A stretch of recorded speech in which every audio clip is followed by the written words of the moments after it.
We're going to be talking about randomness in studies. A lot of this information is vocab based, but there's a few things that we're going to talk about that you might not have known already. Most of this you probably already know from science class in terms of that kind of information. So we're going to be talking about the statistics side of things though, specifically. So this is inferential statistics. It's where collected observations are going to draw conclusions about broader populations and real world phenomena. So a census is the data from the entire population.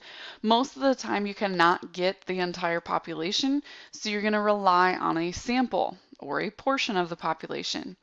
The big thing is to avoid biases, which are factors within the sampling process that could cause a sample to differ from the population.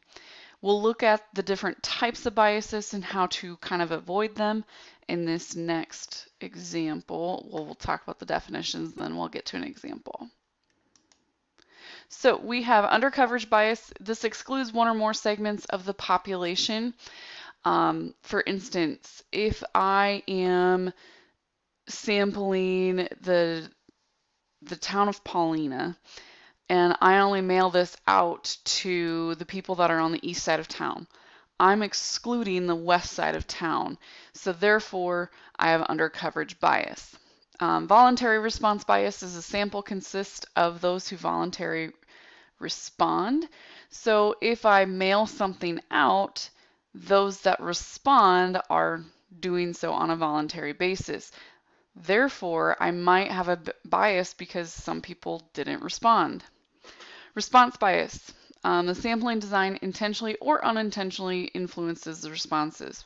So if I have a question in my sampling and I have it more towards a negative approach, people are probably going to then respond in a negative way because of the way the question was designed. So with that being said, example 1, state the bias or biases and explain. To determine whether the pre-calculus test should allow notes, Mrs. Fish asked only her first period section by having them raise their hands. Couple things that are flawed with this.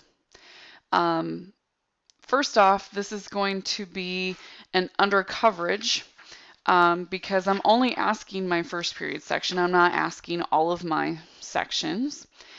Second off, I'm having them raise their hands in front of other peers. So there's going to be a response bias because even though the question might not be influencing the responses, those around are potentially going to influence the responses.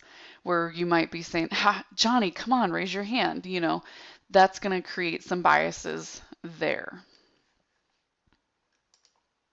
So let's talk about those studies. So an observational study is where data is observed and recorded. There's nothing being done. So if I'm going to study monkeys at the zoo, I'm not doing anything to the monkeys. I'm just watching them and taking notes of their behavior or something of that nature. An experimental study, data is collected by imposing a treatment on a group and having a control group with hope to identify a causal relationship. So you're going to have key components of an experimental design. You're going to have a control group that does not receive treatment but does not know it. They are quote unquote blinded as to what treatment they are receiving. Most of the time you hear this in terms of medications where you will have a placebo in which you're given a pill but there's no actual treatment. And it's just to keep everything so you know what happens to someone that does not receive that treatment. Randomization. The big thing here is that subjects are to be randomly assigned so factors will be spread out between groups. And we'll talk about the randomization a little bit more in what is actually randomization and how do you make sure that you have it. Replication must be observed in multiple subjects, aka you need to, if you're doing an experimental design, you have to have several subjects to make it actual cause and effect there, and be able to be replicated by other researchers. So my experiment must be able that the other researcher next door could do the same experiment and they may or may not get the same results. Then there's also blocking, where pre-existing differences among subjects should be spread evenly and randomly among groups. Okay, so let me explain that one a little bit further. Let's say that, for instance, I have 50 subjects that I need to do an experimental design on. 20 of them are women and 30 of them are men.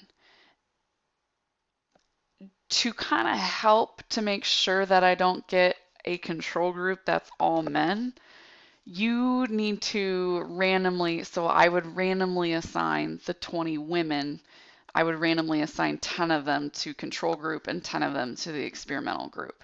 Same thing with the men. I would assign 15 of them to group A and 15 of them to group B.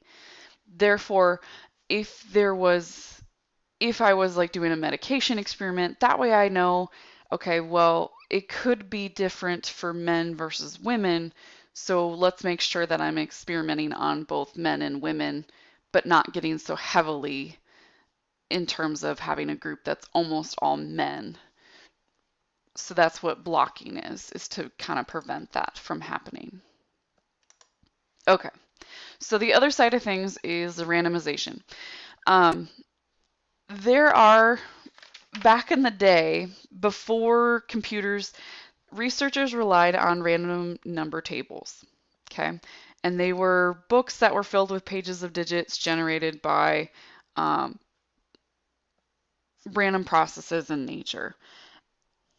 Well, in today's age, we obviously have computers and technology that can do this. This is what we call a pseudo-random numbers. And graphing calculators can do this.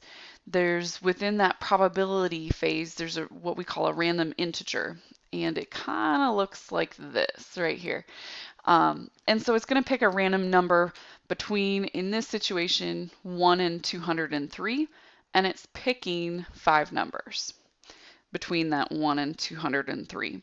So a lot of people use the random integer program, whether it's a graphing calculator or some other type of method of technology, in order to figure out randomness. The thing with this is, in order for it to be random, it has to be computer generated. You cannot have, even though you would try your best to prevent it, if a human thinks that they're doing it randomly, it's truly not, just because you don't always know what could happen if you are influenced by something that you are not aware of. So that's why they make it, in order for it to truly be random, it needs to be based off of a computer. But how you use that computer could alter as well. So let's look at this for a minute. So a talk show host wants to give away a prize to 5 lucky winners. To determine the winners before the show, she placed a special ticket under the seats after using a calculator with the command 1 through 203 and 5. Okay, so this experiment here is random. The computer generated it 1 from 203 seats and selected 5. So they just place a sticker underneath the seat.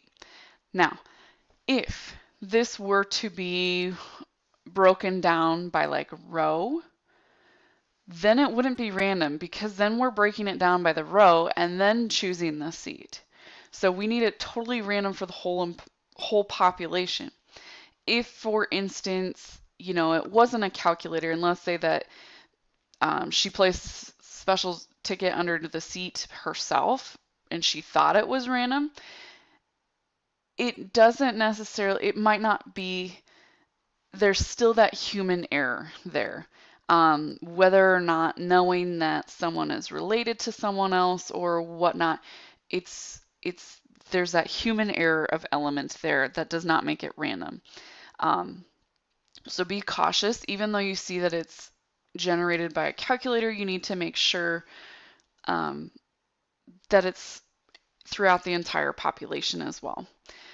So statistically, we're just getting you touching the water here, talking about the correlation in the last video, talking about randomness and talking about biases and how to create those experiments, because statistics is all based on experiments and how to look at the data once it's collected.